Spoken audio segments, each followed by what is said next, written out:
आदाब नाज़रीन, खबरनामे में आपका इस्तकबाल है। मैं हूं साइमा खान। सबसे पहले नजर हेडलाइंस पर।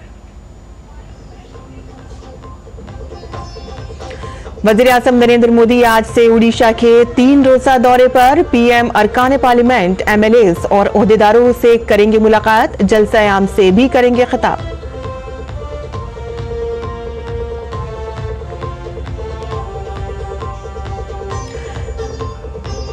लोकसभा में आज पेश किए जाएंगे 2 अहम बिल। दोनों ऐवानों में प्राइवेट मेंबर बिजनेस के दौरान कई प्राइवेट बिल भी किए जाएंगे पेश।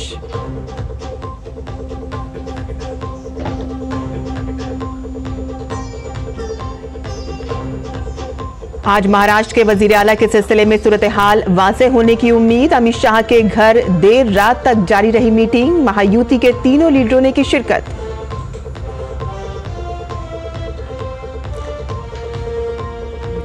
संभल मस्जिद के सर्वे के मामले में सुप्रीम कोर्ट में समाअत आज। मस्जिद कमेटी ने निचली अदालत के सर्वे के हुक्म को सुप्रीम कोर्ट में किया है चैलेंज।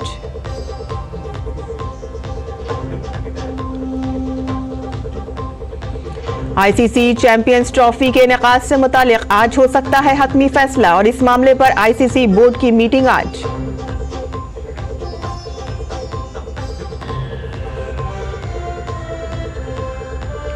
और अब खबरें तफसील से। वज़ीर आज़म नरेंद्र मोदी आज से उड़ीसा के 3 रोज़ा दौरे पर होंगे। उड़ीसा में वज़ीर आज़म आज शाम बीजेपी के रियासती हेडक्वार्टर में पार्टी मेंबरान पार्लियामेंट, एमएलएज और दीगर ओहदेदारों के साथ मीटिंग करेंगे। वज़ीर आज़म आज वहां जलसे आम से खिताब भी करेंगे और इसके अलावा अपने दौरे के दौरान वज़ीर आज़म मोदी भुवनेश्वर में मुनक़िद होने वाली डीजीपी और आईजी कॉन्फ्रेंस में भी शिरकत करेंगे।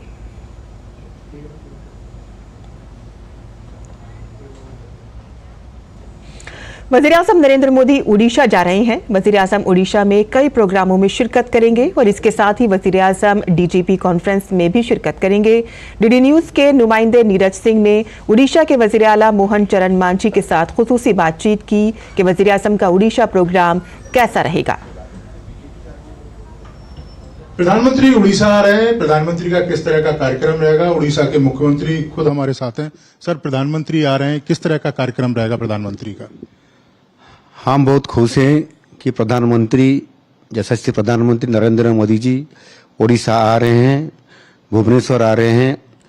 वहाँ हमारा 3 दिन के लिए डीजी और आईजी का कॉन्फ्रेंस हो रहा है और वो कॉन्फ्रेंस में आते हुए वहाँ का उद्बोधन रहेगा और देश का सुरक्षा के लिए वो कितने सीरियस हैं और काम कर रहे हैं, इसके लिए उनका मार्गदर्शन रहेगा। निश्चित रूप से देश के लिए बहुत अच्छा काम होगा हमारा भुवनेश्वर से। प्रधानमंत्री कार्यकर्ताओं के बीच में भी जाएंगे, उनके साथ डिनर भी करेंगे, तो कितनी बड़ी बात है।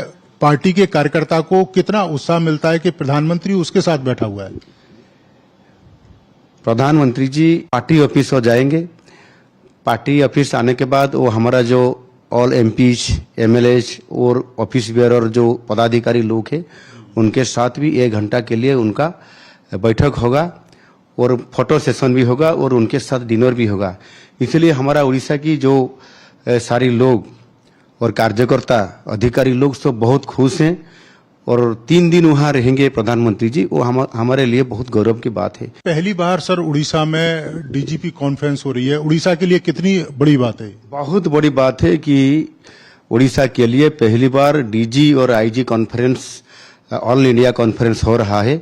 हम उड़ीसा वासी बहुत खुश हैं। सरकार भी बहुत प्लानिंग करते हुए हम टोटली हम प्रस्तुति तैयार कर चुके हैं और उनके साथ साथ 30 दिन में 3 बार मोदी जी आएंगे। वो पहली बार डीजी कॉन्फ्रेंस में आ रहे हैं और जनवरी 8, 9, 10, 2025 को जो हमारा प्रवासी भारतीय दिवस हो रहा है उसमें भी प्रधानमंत्री जी आ रहे हैं, उनका उद्बोधन है। ये थे हमारे साथ उड़ीसा के मुख्यमंत्री जो बता रहे थे प्रधानमंत्री की ये यात्रा काफी महत्वपूर्ण है। इससे न केवल सरकार को बल्कि आने वाले समय में कैसा उड़ीसा रहेगा उसको भी एक दिशा मिलेगी। कैमरामैन आनंद कश्यप के साथ नीरज सिंह, डीडी न्यूज, भुवनेश्वर। और वज़ीर आज़म नरेंद्र मोदी के भुवनेश्वर दौरे के सिलसिले में बीजेपी कारकुनों में जोशो खरोश का माहौल है। आवाम वज़ीर आज़म के दौरे का बेसब्री से इंतजार कर रही है। डीडी न्यूज़ के नुमाइंदे शैलेंद्र मिश्रा ने बीजेपी कारकुनों से खुसूसी बातचीत की। नरेंद्र मोदी उड़ीसा के दौरे पर आ रहे हैं। हम इस वक्त मौजूद हैं यहाँ के बीजेपी कार्यालय में। तमाम कार्यकर्ता हैं जो तैयारियों में लगे हुए हैं, उनसे बातचीत करेंगे।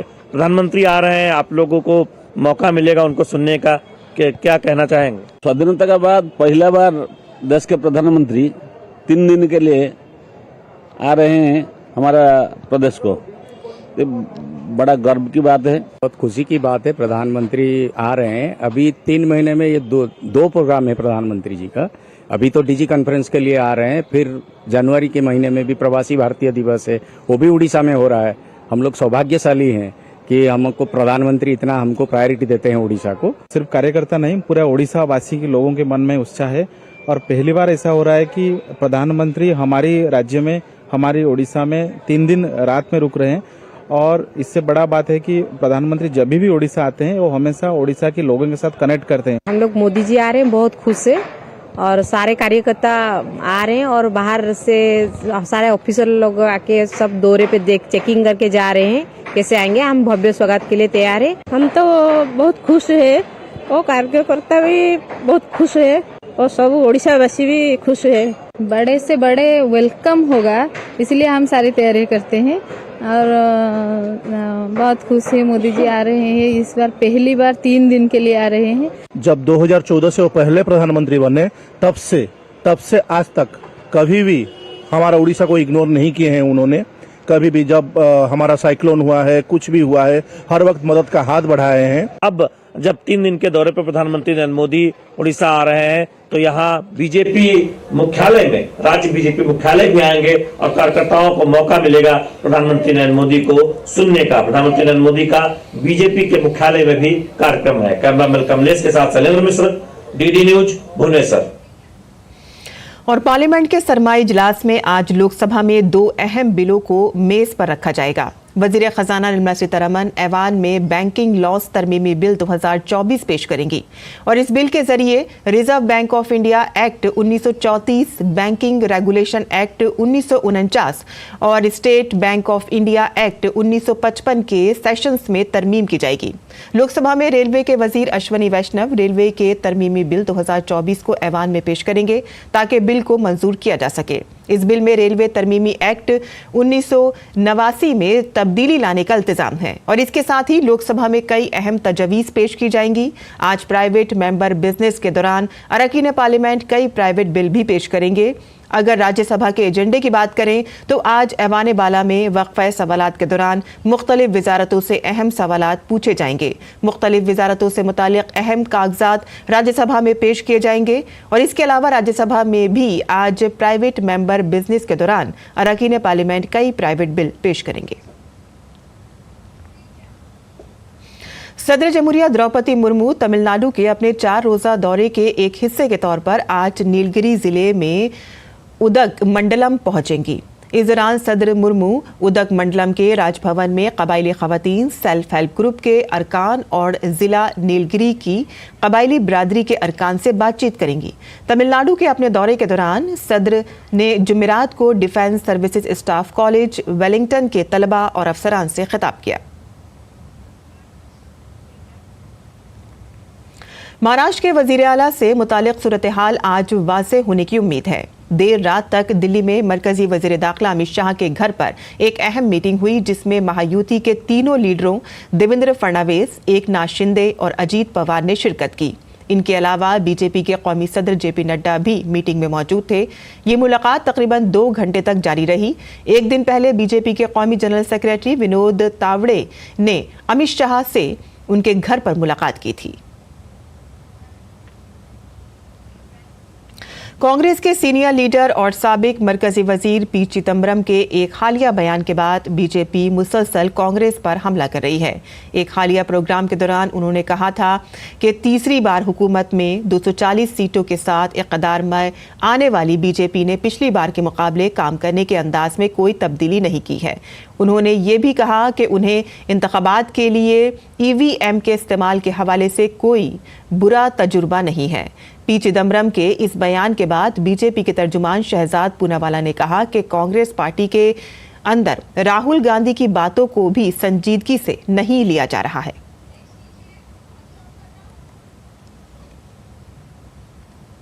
ईवीएम खराब है, ईवीएम गड़बड़ है। पी चिदम्बरम जी बोलते हैं नहीं, ईवीएम तो ठीक है। राहुल गांधी जी बोलते हैं कि मैंने मोदी के कॉन्फिडेंस को तोड़ दिया है, मैंने मोदी के पर्सनैलिटी को तोड़ दिया है। चिदम्बरम जी कहते हैं कि देखिए, मोदी सरकार को 240 सीट्स मिली होगी, बीजेपी को सरकार उनकी तीसरी बार बनी, ये रियलिटी है। और उनके 240 और उनके 303 में कोई अंतर नहीं है। वो उतनी ही ताकतवर है, वो वैसे ही काम कर रही है जैसे 240 पर कर रही थी। मतलब राहुल गांधी को कोई सीरियसली नहीं लेता। ये बार बार प्रमाण दिया जाता है, कांग्रेस वाले ही राहुल गांधी से ऊब चुके हैं। सुप्रीम कोर्ट आज संभल की शाही जामा मस्जिद के सर्वे के हुक्म के खिलाफ दायर दरख्वास्त पर समाअत करेगा। इस अर्जी में मस्जिद कमेटी ने एडवोकेट कमिश्नर के सर्वे पर निचली अदालत के हुक्म को बराह रास्त सुप्रीम कोर्ट में चैलेंज किया है। दरख्वास्त गुजार ने अपनी दरख्वास्त में दावा किया है कि सर्वे जल्दबाजी में किया गया, जिसकी वजह से इलाके में कशीदगी बढ़ गई है। चीफ जस्टिस संजीव खन्ना और जस्टिस संजय कुमार की बेंच पूरे केस की समाअत करेगी।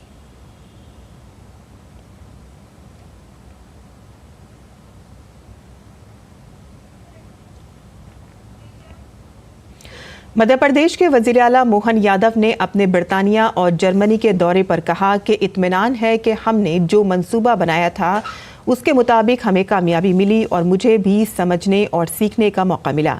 जर्मनी के दौरे के दूसरे मरहले में उन्होंने कहा कि हमें ज़राअत, AI, सेहत, तालीम तमाम शोबों में अच्छा रिस्पांस मिल रहा है। वज़ीर आला मोहन यादव मध्य प्रदेश में सनती तरक्की को नई बुलंदियों तक ले जाने और आलमी सरमायाकारी को राग़िब करने के लिए बरतानिया और जर्मनी के 6 रोज़ा दौरे पर हैं। जर्मनी के अंदर की एक आग है, जिस आधार पर उनने यहाँ की भविष्य की चुनौतियों को समझ लिया है। आबादी की संकट है, बाकी आसपास की कई सारी चीज़ों के जो परंपरागत रूप से जिनके आधार पर जर्मनी आगे बढ़ता है, उनकी कई चुनौतियां हैं। उन चुनौतियों के बीच में से जर्मनी ने अपना रास्ता ढूंढा है कि वो अपनी टेक्नोलॉजी को बाकी देशों में जाकर शेयर करे और उसके भरोसे से वो अपनी भविष्य की यात्रा पूरी करे। ऐसे कई प्रस्ताव हमको मिले जिस आधार पर मध्य प्रदेश को इसी भरोसे से आगे बढ़ने का मौका मिल रहा है। और प्रत्येक सेक्टर में जिसमें हम आगे बढ़ने की बात सोचते हैं, एग्रीकल्चर का हो, हमारा AI का हो, हेल्थ का हो, एजुकेशन का हो, नई टेक्नोलॉजी का हो, हेवी इंडस्ट्री का हो, सभी सेक्टर में अच्छा रिस्पांस है। और साइक्लोन फेंगल इस वक्त खलीज बंगाल में है। महकमे मौसमियात ने इसके मजीद शदीद होने का इम्कान जाहिर किया है, जिसकी वजह से इलाके में येलो अलर्ट जारी कर दिया गया है। इलाकाई मौसमियाती मरकज के मुताबिक समुद्री तूफान फेंगल के जो खलीज बंगाल के ऊपर बन रहा है, तमिलनाडु के साहिल की तरफ बढ़ने का इम्कान है, जिसकी वजह से 1 दिसंबर तक खत्ते में शदीद बारिश होगी। और इसके अलावा साहिली इलाकों और शुमाली तमिलनाडु में 2 दिसंबर तक मूसलाधार बारिश की पेशन गोई की गई है। दिल्ली NCR में AQI अब भी इंतहाई ख़राब ज़ुमरे में दर्ज है। दिल्ली में ख़राब हवा की वजह से लोगों को परेशानी का सामना करना पड़ा है। सुप्रीम कोर्ट ने हुक्म दिया है कि दिल्ली में हवा के शदीद मयार से निपटने के लिए ग्रेडेड रिस्पांस एक्शन प्लान यानी कि ग्रैफ का चौथा मरहला 2 दिसंबर तक जारी रहेगा। अदालत ने कहा कि स्कूल हाइब्रिड मोड में चलेंगे। आपको बता दें कि दिल्ली के बवाना में 434 का सबसे ज़्यादा AQI रिकॉर्ड किया गया है।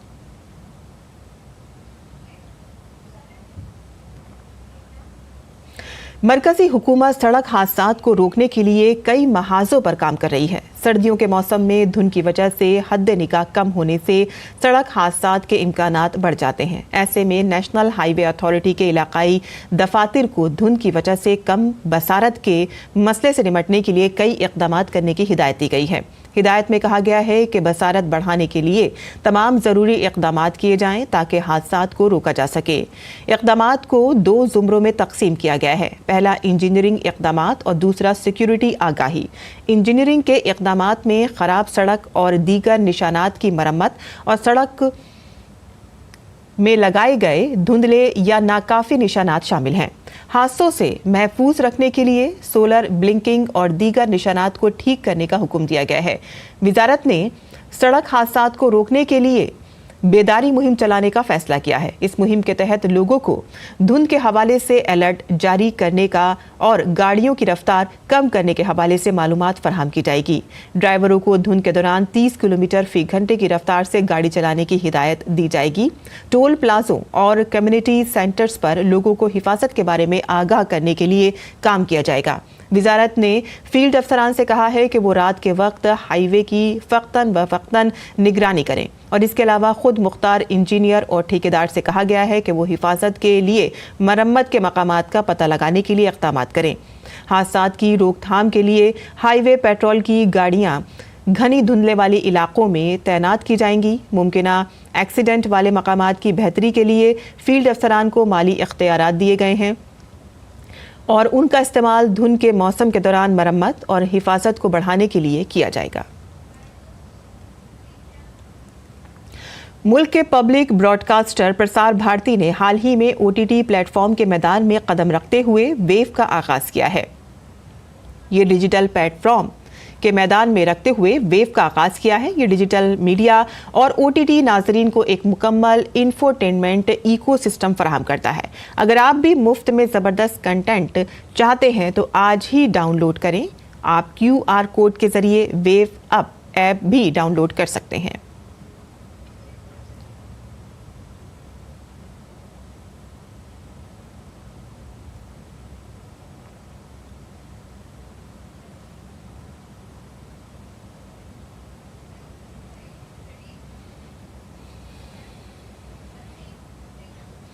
राजस्थान में मजहबी सयाहों का शहर पुष्कर अकीदतमंदों का सबसे बड़ा मरकज बन गया है। ये अपने रूहानी माहौल और कुदरती हुस्न से मुल्की और गैर मुल्की सयाहों को अपनी तरफ मुतवज्जे कर रहा है।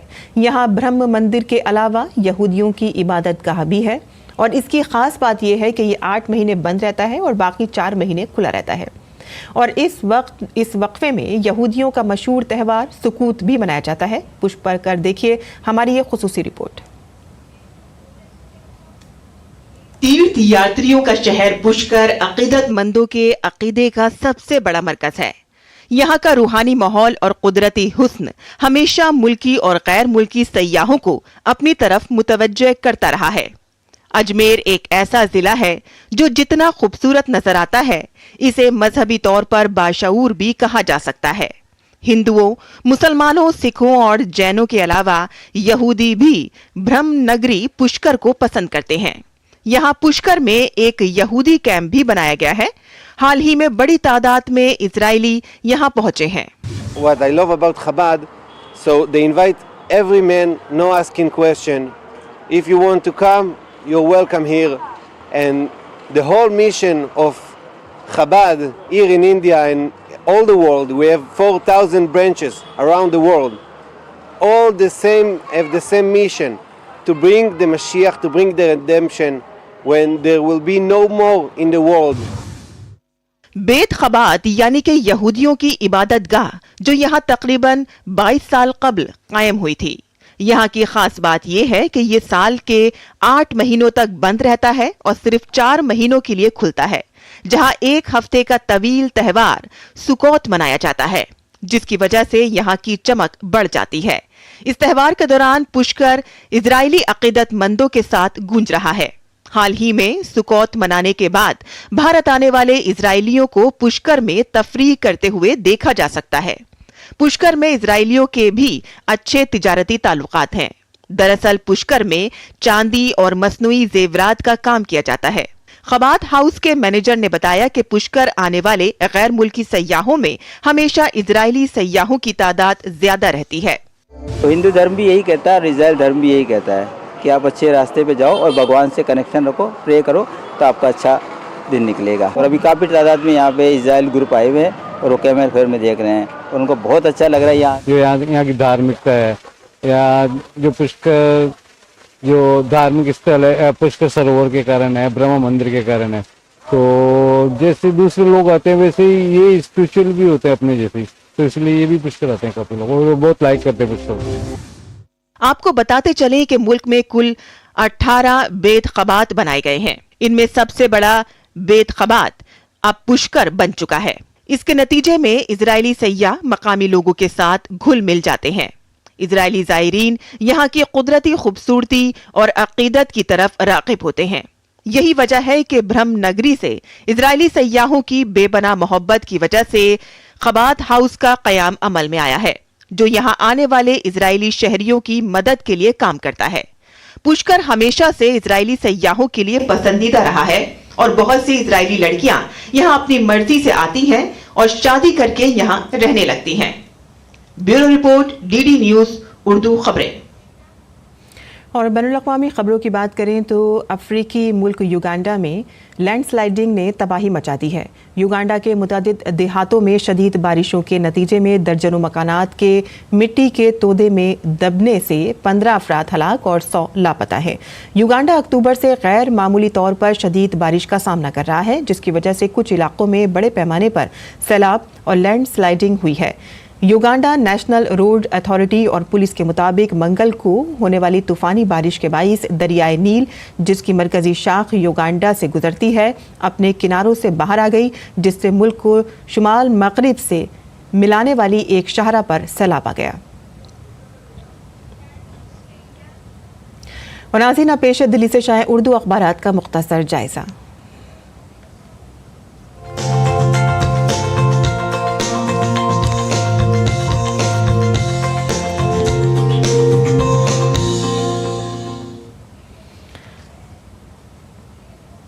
दिल्ली से शाये होने वाले उर्दू के अखबारात पर नज़र डालते हैं। रोज़नामा इनकलाब की कुछ अहम सुर्खियाँ इस तरह से हैं कि संभल के लिए अहम दिन आज, मस्जिद कमेटी की अर्जी पर सुप्रीम कोर्ट में समाअत आज होगी। मकामी अदालत में भी सर्वे रिपोर्ट पर समाअत होगी और जुम्मे के पेश नज़र आज संभल शहर और जामा मस्जिद के आसपास इलाकों में गैर मामूली हिफाजती बंदोबस्त किए गए हैं।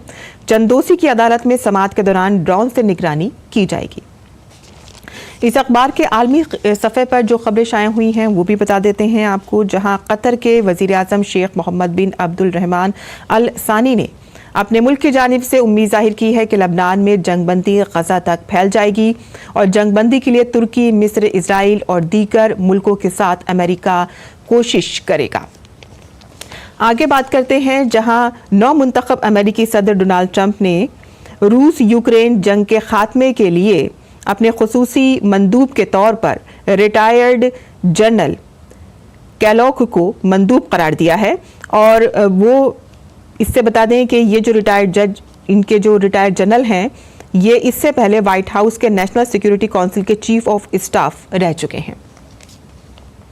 आगे बढ़ते हैं, पाकिस्तान के हवाले से यहाँ पर खबर है, जहाँ पीटीआई का एहतजाज लगातार जारी है। इमरान खान, बुशरा बीबी व दीगर 7 पर मुकदमात दर्ज किए गए हैं। और खेल की खबर भी यहाँ पर दी गई है। बॉर्डर गावस्कर ट्रॉफी के हवाले से हिंदुस्तान के सामने एडिलेड का दाग धोने का अब चैलेंज है। पिछली बार एडिलेड में पिंक बॉल टेस्ट में हिंदुस्तानी टीम दूसरी इनिंग्स में सिर्फ 36 रन पर आउट हो गई थी। पर्थ में जीत से हिंदुस्तानी टीम के हौसले बुलंद हैं। तो ये थी अखबारात की सुर्खियां और कुछ मजीद खेल की खबरें भी जान लेते हैं, जहां आईसीसी चैंपियंस ट्रॉफी के इनेकाद के हवाले से हतमी फैसला आज किया जाएगा। इस मामले पर आज आईसीसी बोर्ड का इजलास होगा। आईसीसी चैंपियंस ट्रॉफी फरवरी में पाकिस्तान में होनी है। भारतीय टीम ने सिक्योरिटी वजूहात की बिना पर पाकिस्तान में खेलने से इनकार कर दिया है। अब मुकाबले को हाइब्रिड मॉडल में मुनक़िद करने की बात हो रही है, जिसके तहत भारतीय टीम अपने मैच पाकिस्तान में नहीं बल्कि कहीं और खेलेगी। हालांकि पाकिस्तान क्रिकेट बोर्ड इसके लिए तैयार नहीं है। और अब जान लेते हैं मुल्क भर के मौसम का हाल।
और इसी के साथ ही उर्दू बुलेटिन खत्म होता है। हमारी पूरी टीम को इजाजत दें। आदाब।